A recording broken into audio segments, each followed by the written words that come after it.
आघात. लेखिका प्रिया उंबरकर. वाचक स्वर सिद्धी गायकर.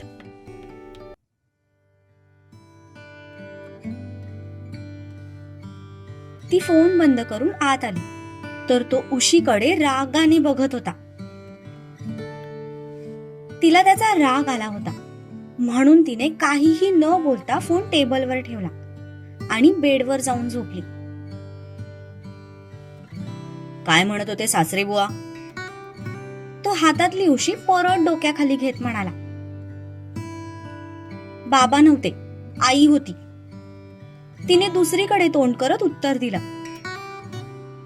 ती आपल्यावर रुसली आहे हे बघून त्याने एकदा स्वतःला शांत केलं आणि मग तिच्या जवळ सरकला.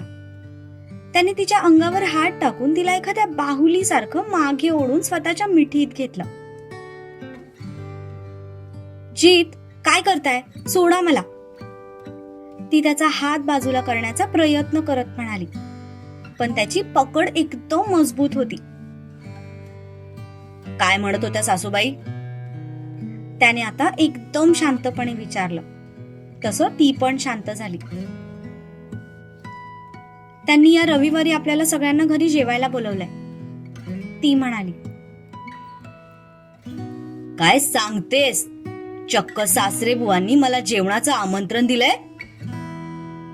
तो आश्चर्याने म्हणाला. तसं तिने पाठीमागे वळत त्याच्यावर एक जळजळीत कटाक्ष टाकला. आमच्याकडे लग्नाआधी व्याही भोजन करण्याची प्रथा असते, पण आपल्या वेळेला ती करता आली नाही म्हणून आईने आता आपल्या सगळ्यांना जेवायला बोलवलंय. तिने पुन्हा एकदा तिचं म्हणणं क्लिअर केलं. अच्छा, म्हणजे ही आयडिया सासूबाईंची होती. तरीच म्हटलं, सासरे बुवा अचानक इतकं प्रेम कसं काय करायला लागले माझ्यावर? तो पुन्हा भावनेच्या भरात बोलून गेला. तसं तिने हाताच्या कोपऱ्याने त्याला पाठीमागून जोरात मारलं. आई ग, तो त्याच्या छातीला चोळत म्हणाला. सत्या, इतर वेळी बरा कंट्रोल ठेवतो स्वतःवर, पण जेव्हा विषय सासरे बुवांचा असतो तेव्हा जिभेवर का ताबा राहत नाही तुझ्या? अशाने एक दिवस बायको रूम बाहेर काढायची तुला. तो त्याची छाती चोळत मनातच म्हणाला. एंजल, मी काय म्हणतो? तो तिला लाडी गोडी लावण्याच्या उद्देशाने म्हणत होता. तुम्ही काहीच बोलू नका आणि माझ्या बाबांबद्दल काही बोलणार असाल तर तोंडही उघडू नका, नाहीतर मी खाली गेस्ट रूम मध्ये जाऊन झोपेन, समजलं? ती त्याला दम देत म्हणाली. तसं त्याने तोंडावर बोट ठेवलं. तिने सरळ सरळ ब्लँकेट तोंडावर ओढून घेतलं आणि झोपूनही गेली. देवा, बघितलंस ना, हा सासरा माझ्या लव्ह स्टोरीचा खरा विलन आहे. याचा साधा विषय जरी निघाला ना तरी आमचं भांडण होतं. कोई बात नाही, सासरे बुवांचा हिशोब रविवारी करतोच पूर्ण आता. तो स्वतःशीच म्हणाला. त्याला तिला जवळ घेऊन झोपायचं होतं, पण आता एवढी मोठी रिस्क तो उचलू शकत नव्हता म्हणून बिचारा गुपचूप पडून राहिला.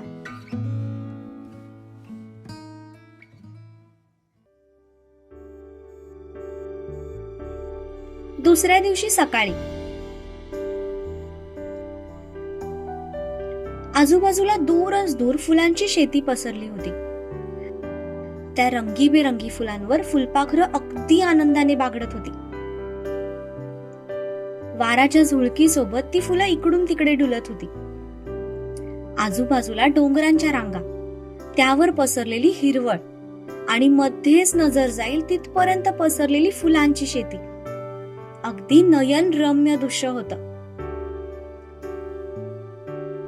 त्यात एक कौलारू घर, ज्याच्या छतावर एक मुलगी बागडत होती. तिने पांढऱ्या रंगाचा अनारकली सूट घातला होता. ओढणी हवेत भिरकावत ती स्वतःभोवतीच गोलगोल फिरून नाचत होती. शिवा तिला दूरूनच बघत होता. ओढणी तिच्या चेहऱ्याभोवती गोल गोल फिरत असल्यामुळे तिचा चेहरा त्याला स्पष्ट दिसत नव्हता. तो तसाच एक एक पाऊल टाकत तिच्या दिशेने जाऊ लागला. तसं तसं त्याला तिच्या चेहऱ्याचा एक एक भाग स्पष्ट दिसू लागला. आधी त्याला दिसले तिचे ते काळे भोर टपोरे डोळे, ज्यात तिने काजळ घातलं होतं. त्यावर चमकणाऱ्या त्या लांब सडक पापण्या, नंतर तिचं ते उंच कपाळ आणि दोन्ही भुवयांच्या मधोमध लावलेली ती खड्याची नाजूक टिकली, टोकदार नाक आणि त्याच्या खालीच असलेले थोडेसे जाडसर ओठ, ज्यावर तिने पिंक लिपस्टिक लावली होती. त्यामुळे ते अजूनच आकर्षक दिसत होते. वाऱ्यामुळे वारंवार तिच्या चेहऱ्यावर येणारे ते काळेभोर सिल्की केस, ज्यांना ती मध्येच एका हाताने बाजूला करायची, एक एक करत तिच्या चेहऱ्याचा भाग दिसत होता. पण अजूनही पूर्ण चेहरा त्याच्यासमोर क्लिअर झाला नव्हता. मध्येच तिने स्वतःभोवती एक गिरकी घेतली आणि परत त्याच्यापासून थोडी लांब पळत गेली. तिला बघण्याचा मोह त्याला तिच्या दिशेने खेचत होता. ती गिरकी घेत असतानाच त्याने तिचा हात पकडला आणि तिला मागे ओढलं. तशी ती त्याच्या छातीवर जाऊन आदळली. त्याने एक हात तिच्या कमरेत घालत तिला जवळ ओढलं आणि दुसऱ्या हाताने तिच्या चेहऱ्यावरची ओढणी हळूहळू खाली करायला सुरुवात केली. तिच्या गालांवरची ओढणी खाली होताच हळूच तो तिच्या दिशेने झुकला आणि त्याने तिच्या गालावर ओठ टेकवले. दिसायला किती छान दिसत होती, पण गाल का इतके खरमरीत आहे तिचे, असं म्हणत त्याने त्याचे डोळे उघडले. पण डोळे उघडताच त्याला समोर सूर्याचा चेहरा दिसला. नेमकं त्याच वेळी सूर्याने पण डोळे उघडून त्याच्याकडे पाहिलं, कारण त्याला त्याच्या गालावर कसला तरी वेगळाच स्पर्श जाणवला होता. दोघांनी एकमेकांकडे पाहिलं. आधी तर त्यांनी एकमेकांना एक ऑकवर्ड स्माइल दिली आणि दुसऱ्याच क्षणी दोघेही दचकून उठून बसले. तू इथे काय करतोय बे? शिवा रागात त्याच्याकडे बघून म्हणाला. ते सोड, आधी तू मला सांग, तू मला किस का केलं? सूर्या स्वतःचा गाल पुसत म्हणाला. मी तुला नव्हतो करत. शिवा डोक्याला ताण देत पुन्हा त्या मुलीचा चेहरा आठवत म्हणाला. पण तो आता स्वप्नांच्या दुनियेतून बाहेर आला होता, त्यामुळे त्या मुलीचा चेहरा त्याच्या डोळ्यासमोर स्पष्ट होत नव्हता. मग कुणाला करत होतास? सूर्या म्हणाला. कोणाला पण करेन, त्याच्याशी तुला काय करायचंय? तू आधी मला सांग की तू माझ्या रूम मध्ये काय करतोय? सगळ्या मूडचा कचरा केला राव. शिवा त्याचे ओठ पुसत म्हणाला. ओय हॅलो, तुझ्या माहितीसाठी सांगतोय, रात्री वहिनीने आपल्याला मालिश केली होती, तेव्हा कदाचित मी इथे चुकून झोपून गेलो असेल. आणि मी काय तुझ्या मूडचा कचरा केला रे? सूर्या त्याच्याकडे बघून म्हणाला. कचरा नाही तर काय, किती सुंदर मुलगी आली होती माझ्या स्वप्नात, ती समजून मी तुझ्या गालावर किस केलं. ती दाढी आधी कमी कर, ओठांना किती टोचलं माहितीये? शिवा त्याच्या गालावर चापट मारत म्हणाला. मी का दाढी कमी करू? आणि तुला काय रोज माझ्या पप्प्या घ्यायच्यात का? म्हणे दाढी कमी कर, मी ठेवीन नाहीतर अजून वाढवेन, तुला काय करायचंय? सकाळी सकाळी दोघांचं मस्त झुंपलं होतं. Good morning. दुर्वा दरवाजा लोटून आत येत म्हणाली. गुड मॉर्निंग वहिनी. दोघेही सोबतच म्हणाले. थोड्या वेळापूर्वी भांडणारे ते दोघं आता एकदम गुड बॉय झाले होते. झाली झोप? तिने आत येत विचारलं. हो झाली ना झोप, पण सकाळची सुरुवात मात्र खूप खराब झाली. शिवा तिरपी नजर करून सूर्याकडे बघत म्हणाला. काही म्हणालास? दुर्वा त्याच्यावर नजर रोखत म्हणाली. वहिनी, हा तर खाली झोपला होता ना, मग याला वर कोणी झोपवलं? शिवाने विचारलं. तुमच्या भाईने, दुर्वाने उत्तर दिलं. तरीच म्हटलं की तुझ्यात एवढी ताकद कुठून आली? हा घोडबा काही साधा सुद्धा नाहीये, 85 किलो वजन आहे याचं. शिवा सूर्याकडे बघत म्हणाला. शिवादा 85 नाही हा, 81 आहे. 4 किलो वाढवू नको उगच. सूर्या गाल फुगवत म्हणाला. शिवा काही बोलणारच होता, तितक्यात दुर्वा मध्येच म्हणाली, अरे हो, आता तुम्ही दोघं सकाळी सकाळी सुरू होऊ नका. मी तुम्हाला विचारायला आली आहे की परवा तुमच्या दोघांचा कुठे बाहेर जाण्याचा प्लॅन आहे का? ती म्हणाली. परवा काय? सूर्य डोकं खाजवत म्हणाला. संडे आहे रे गाढवा. शिवा त्याच्या डोक्यात टपली मारत म्हणाला. ए वहिनी, हा बघ सारखं मला मारत असतो. सूर्य लहान मुलांसारखं तोंड करून म्हणाला. तू कामच मार खाण्यासारखी करतोस. शिवा बेडवरून उठत म्हणाला. तुझ्यापेक्षा तरी मी कमीच कांड करतो. भाईला जर तुझे सगळे उद्योग समजले ना तर तू रोज फटके खाशील. सूर्या पण बेडवरून खाली उतरत म्हणाला. हो, तू आहेस ना काडी लावायला.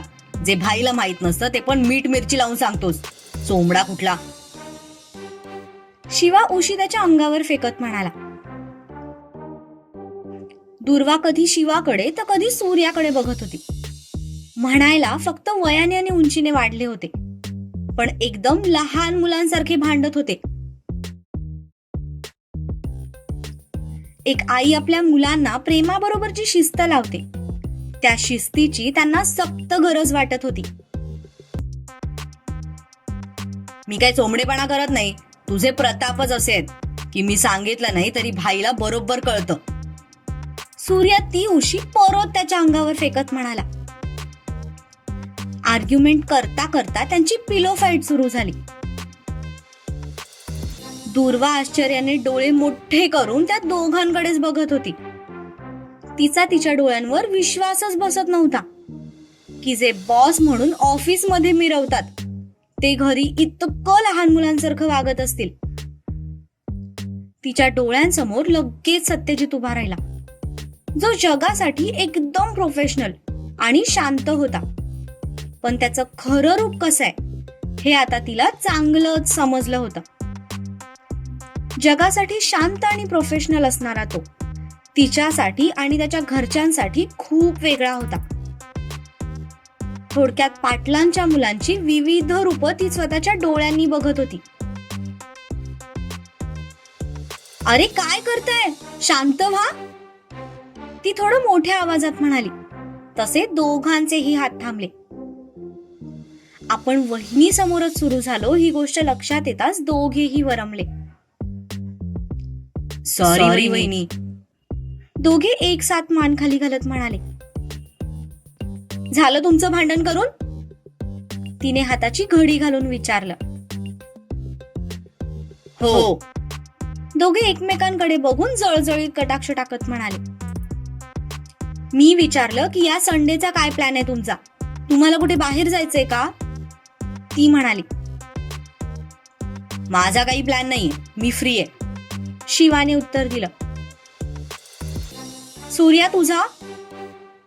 तिने विचारलं. ऍक्च्युली वहिनी, मी माझ्या मित्रांसोबत बाहेर जायचा प्लॅन केलाय. कोल्हापूरला आल्यापासून सगळ्यांना भेटायचं होतं ना. सूर्या म्हणाला. Okay, no problem. ती म्हणाली.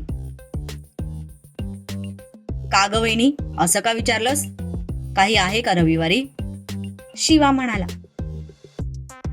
हो, रविवारी माझ्या आई बाबांनी आपल्या सगळ्यांना घरी जेवायला बोलवलंय, म्हणून विचारत होते.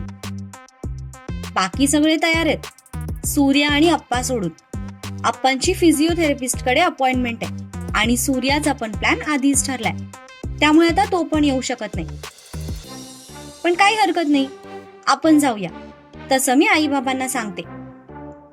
दुर्वा म्हणाली.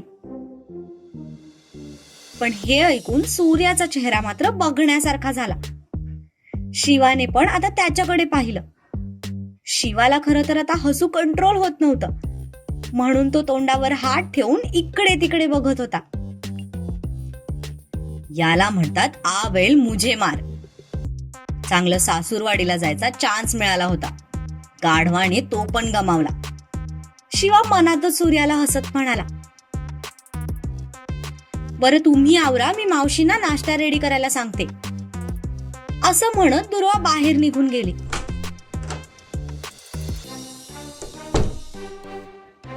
सूर्या मात्र झटका बसल्यासारखा ती गेली त्या दिशेने बघत होता. दुर्वा गेल्यावर मात्र शिवाला अजिबात हसू कंट्रोल झालं नाही. त्याने खाली पडलेली उशी परत हातात घेतली आणि सूर्याच्या तोंडावर फेकत म्हणाला, तुझ्याकडे बघून ना मला एक म्हण आठवली. तेलही गेलं तूपही गेलं, हाती आलं धुपाटणं. असं म्हणत शिवा खळखळून हसू लागला. अरे यार, हे सगळं माझ्यासोबतच का घडतं? मला तर वाटतंय की मी खरंच एखादी शांती करून टाकावी. माझे ग्रह सध्या फिरलेले दिसतायत. सूर्या डोक्याला हात लावत पुन्हा बेडवर बसत म्हणाला,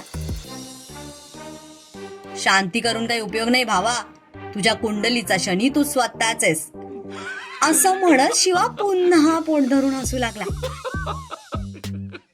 तू गप्प बसा, काहीतरी आयडिया सांग. मला पण यायचंय व्याही भोजनाला. सूर्या बारीक तोंड करत म्हणाला, येऊन काय करणार आहे बे तू? सासरा तुला भाव देणार नाही आणि तुझी आयटम तुझ्याकडे बघायला तयार नाही. शिवाला तर हसूच कंट्रोल होत नव्हतं. ए शिवादा, मी काय म्हणतो, तू तर पोरी पटवण्यात PhD केली आहे ना, मग काहीतरी आयडिया सांग ना. मी ठरवलं होतं की मी तिच्यापासून दूर राहीन, पण नाही जमत यार मला. भले तिने मला भाव नको देऊ दे, पण निदान मला तिला बघता तरी येईल. प्लीज यार, कर ना काहीतरी जुगाड. सूर्या शिवाजवळ येत म्हणाला, मी काय करू? तूच वहिनीला सांगितलं ना की तुझी मित्रांसोबत पार्टी आहे. शिवा भाव खात म्हणाला, ते मी करतो रे मॅनेज. पार्टी पोस्टपोन करतो, नाहीतर उद्या रात्रीच जातो. संडेचा प्लॅन तेवढा रिशेड्यूल कर. सूर्या शिवाला लाडी गोडी लावत म्हणाला, एक काम कर, वहिनीला जाऊन सांग की तुझ्या मित्राचा फोन आला होता. त्यांनी संडेचा प्लॅन कॅन्सल केलाय, सो तू यायला तयार आहेस. शिवा त्याला ऍडवाइस देत म्हणाला, हा हे बेस्ट आहे, आत्ताच जाऊन सांगतो. असं म्हणत सूर्या जातच होता. तितक्यात शिवाने त्याच्या शर्टला पकडून त्याला मागे खेचलं आणि म्हणाला, अबे ओय चेन्नई एक्सप्रेस, जरा गाडीला ब्रेक लाव तुझ्या. निदान वहिनीला तरी खालपर्यंत जाऊ दे. लगेच निघाला तोंडवर करून. नाश्त्याला जेव्हा सगळे जमतील ना तेव्हा सांग. आता जाऊन पहिला अंघोळ कर आणि अंघोळीच्या आधी ती दाढी तेवढी ट्रिम कर. शिवा त्याचा शर्ट सोडत म्हणाला, ओके ओके चालेल. असं म्हणत सूर्य आनंदाने त्याच्या रूमकडे निघून गेला. तो गेल्यावर मात्र शिवा शेजारची उशी हातात झेलत म्हणाला, चलो बुलावा आया है, मामाश्री ने बुलाया है. जय मामाश्री.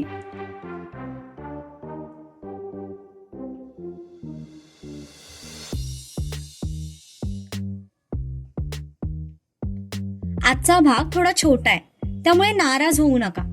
पुढचा भाग मोठा पोस्ट होईल याची मी नक्कीच काळजी घेईन.